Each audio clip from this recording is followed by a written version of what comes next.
Let's throw some jabs. The fight starts now! All right, Sergio, a day of reckoning is coming to Saudi Arabia. That's the title of the all-star card headed to Riyadh on December 23rd. 4 heavyweight fights are on it, including Anthony Joshua facing once-beaten Wallin, and Deontay Wilder taking on former heavyweight title holder Joseph Parker. So, Sergio, who is in tougher on this show, AJ or Wilder?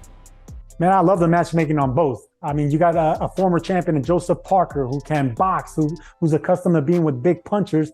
And then you got Wallin, who's been in there on the championship level. They're both going to have their hands full. But if I'm going to have to pick one, I'm going to go with Joseph Parker against Deontay Wilder. Wilder has issues tracking down boxers. He forgets about his jab. He's always looking for that big right hand. If he falls off balance, Parker's the type of fighter that's going to make him pay. Dig down to the body, knows how to fight small, and can move if he's hurt, or he can come forward if he has his opponents hurt. Joseph Parker's going to be very difficult for Deontay Wilder. Yeah, I think Joseph Parker's legit. He had that tough loss to Joe Joyce, but he has been in with top guys, went the distance with Anthony Joshua. So I do think he is a legit test. But I just think Wallin is going to be a lot tougher than people think. Wallin's only got one loss on his resume. And, while that loss has been reframed in recent years, Wallin has made it sound like it was really close. It wasn't. He went the distance with Tyson Fury. It was a cut on above Fury's eye. It looked a lot worse than it actually was.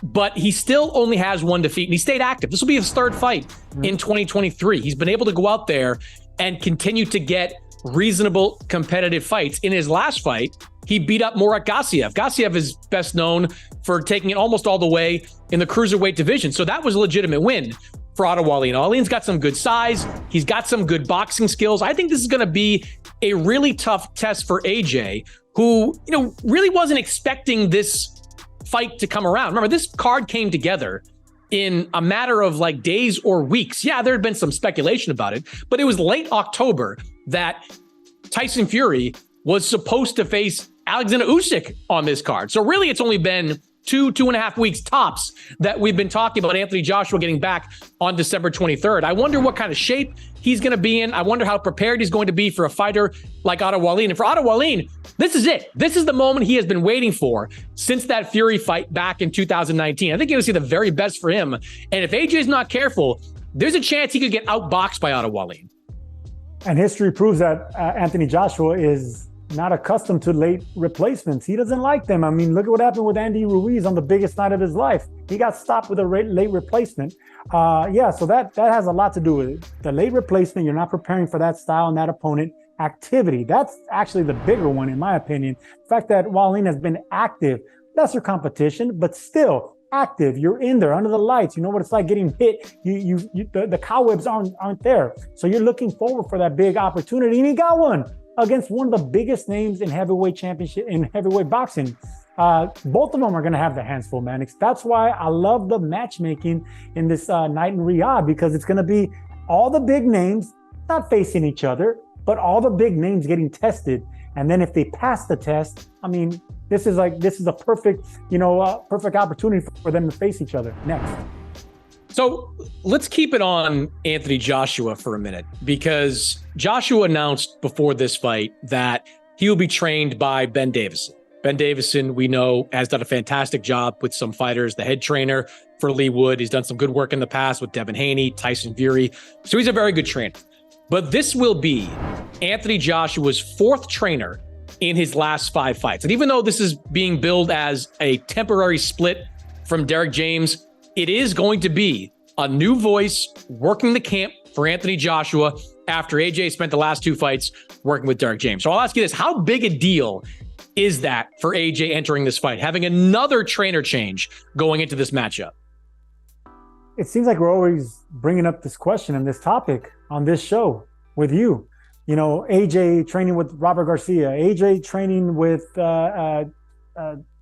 Ben Davidson, and then Derek James, everybody. The trainer doesn't matter. He should have never left McCracken. McCracken was his day one. McCracken is how he got to the top. McCracken is how he became a world champion. That's how you regain it, with the confidence, the voice, the same person that you've been with since day one. I said it a long time ago, Mannix. I'm tired of having to rephrase my answer. It's not a good idea to leave the person that got you to the top. And here we are, Anthony Joshua, looking for closure, looking for something to give him confidence. Everything that Anthony Joshua needs is in here. It's in here, and it's definitely here. You can't train your chin. You can't train your heart. You can't train toughness. You can't instill that. A trainer can't give you that. You have to go through that fire yourself. And we already seen how Anthony Joshua responded to that fire. Now what he needs to do is kind of adapt and mold his style into a different boxer, which he's tried to do, but that's not his style. He's a power puncher. He goes forward. He's a little bit reckless, but then once he gets clipped, he starts going backward and he starts to doubt himself. You can't teach what he doesn't have. Well, while I don't want to relitigate this with you, but trainer changes do work. I mean, Manny Pacquiao made a trainer change to Freddie Roach. That worked out. Vladimir Klitschko made a trainer change to Emmanuel Stewart. That worked out. I can give you 10 examples of trainer changes actually working. Let me stop you there. Both those fighters you already mentioned had over 40 fights. Both those fighters already were world champions. When they switched trainers, they already knew how to fight on the championship level. Keep coming. So did Anthony Joshua. Yeah, but he got knocked out big on the big stage against an unknown fighter with a short week. Okay, hold on. So did Vladimir Klitschko. Okay, all right, I'll give you that. I'll give you that one. Just saying, it doesn't. Look, I'll give you that one. You're already throwing me off here. Look, I again, to reiterate, I like Ben Davison a lot. I think he's one of the sharpest boxing minds out there. What he did with Lee Wood, not just in a recent fight against Mauricio Lara, where he had a brilliant game plan, getting Lee Wood back to the level where he could beat a absolute beast in Mauricio Lara, but he helped build Lee Wood before that. Like, he got with Lee Wood and put Lee Wood on that championship level. I have nothing but respect for Ben Davison. I think it is a legitimate concern, though, as we're 6 weeks away or less from seeing AJ go up against Wallin, having a new voice. I mean, Derek James has been training Anthony Joshua one way for the better part of the last year. Now Ben Davison comes in, and I'm sure Ben's not trying to reinvent the wheel with Anthony Joshua, but he is going to try to implement different things. And Sergio, you can speak to this. I know you've had one trainer for virtually your entire career, but in the mind of a fighter, there's got to be, if you make this many trainer changes, there's got to be a million different philosophies kind of kicking around in your head. And I have to imagine there's a level of comfort with having one trainer, one voice you've heard for a number of years in your corner in difficult times during big fights. Maybe it won't matter. Maybe Anthony Joshua is good enough to beat Wallin regardless of who's in his corner. But I don't look at this as being a absolute positive for Anthony Joshua in going to work with Ben Davison. Ben Davison, what I love about him is not only that he knows the game, he knows how to instruct it, he knows how to put it in simple words in 1 minute.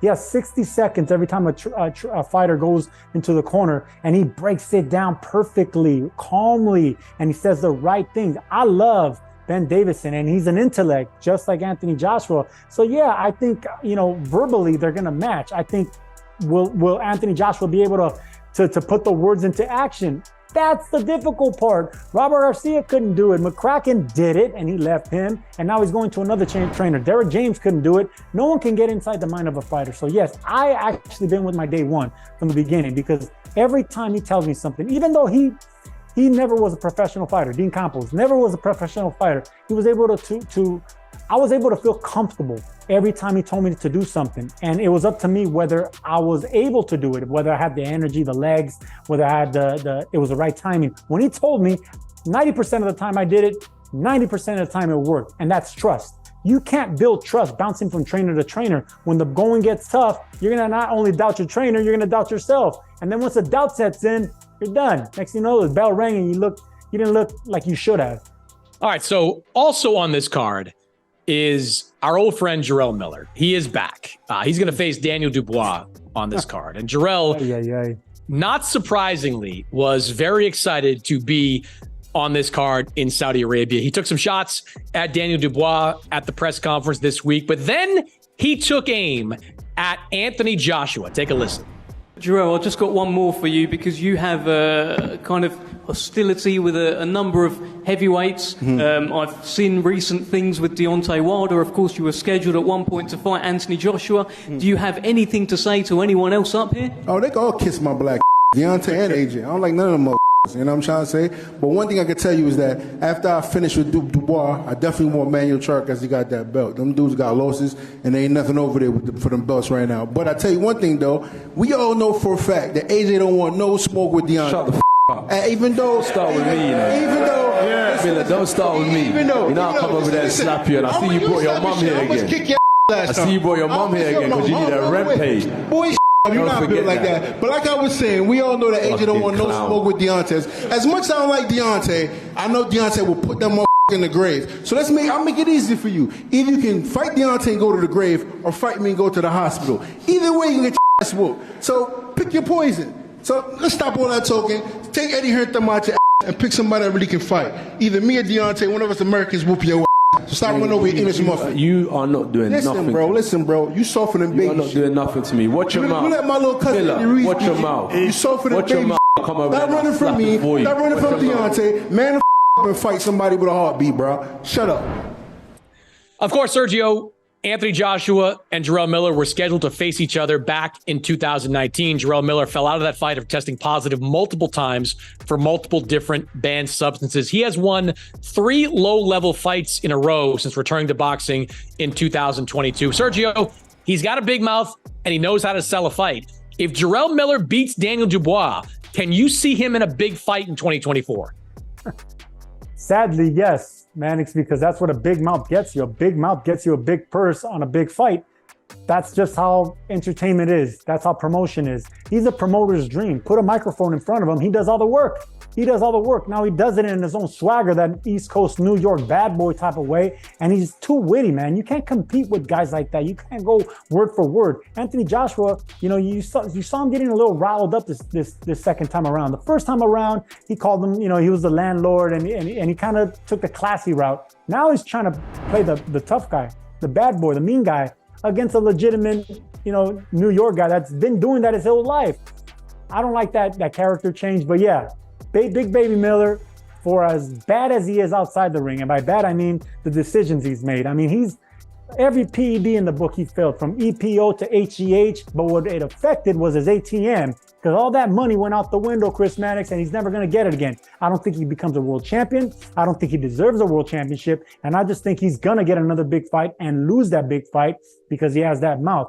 Other than that, the guy's a good fighter and made bad decisions, and he's back. Look, he's got that big mouth, but he also has an undefeated record, which is a nice carrot to dangle in front of a rival promoter if you're trying to make a big fight. Look, I'm with you. I hate everything about what Jarrell Miller did. I think it was despicable the number of times he has tested positive for banned substances. And these positive tests are not in dispute. He did it when he was a kickboxer. So this is a long history of testing positive for banned substances. And if I am an opponent of Jarrell Miller, I'm not going anywhere near a ring with him unless there is advanced testing for this fight and for every fight he's in from here on in. All that being said, if he beats Dubois, which is no sure thing, he is going to get a big fight. Maybe that fight is a rematch, or not a rematch, a match with Anthony Joshua, potentially back in New York. We haven't seen AJ in New York since he lost that fight to Andy Ruiz. Maybe they wind up doing it in 2024. Maybe he gets Deontay Wilder. It was a little bit more tame, Sergio, but he had plenty to say about Deontay Wilder too. Not a big fan of Deontay Wilder. So if Wilder and AJ can't make a fight in 2024, I could see either one of them matching up with Jarrell Miller if he can get by Dubois, which is the big question here, right? I mentioned Jarrell Miller has had 3 wins since returning to the ring in 2022. They have been relatively low level. Lucas Brown was probably the best win on his resume. What stands out to me is how big Jarrell Miller was for each one of those fights. He was 341 pounds in his first fight, 328 pounds in his second, and 333 pounds in his third. Now, we know Jarrell has always been a big man, over 300 pounds for many fights. But when he beat Tomas Adamek, which we both remember, we called that fight, 317 pounds. When he beat Bogdan Dinu, he was 315 pounds. So We're talking like 30 plus pounds. He is over his best fighting weight. So I'm curious to see what kind of condition Jarrell Miller is in for this fight. If he's coming in around 315, 320, he's a threat because he throws a lot of punches. And Danny Dubois, he's been stopped twice. and look, he all but gave up in that fight against Alexander Usyk. So there's some questions about his heart going into that fight. So if Jarrell Miller is in shape and Jarrell Miller can beat Danny Dubois, he's getting that big fight. I'm sorry, I know people aren't going to like it. There's a part of me that doesn't like it either. But he will get a big fight if he beats Danny Dubois on December 23rd. Yes, I agree with you. And I just answered your question the last time. That's what a big mouth gets you. That's what an undefeated record gets you. That's the fact that you could promote yourself. And the guy could fight. Yes, you mentioned his weight at 300 plus. I mean, that's a big man. And normally you would think that it's going to affect his speed, but not big baby Miller. Whether he cheated or not, he has fast hands and he has power behind him.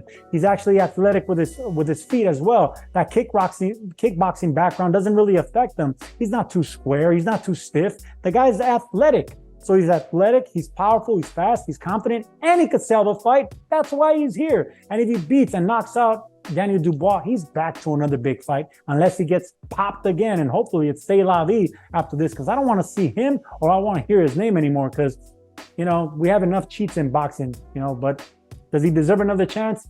Everyone deserves another chance. But when you failed more than once, I just think, you are who you are.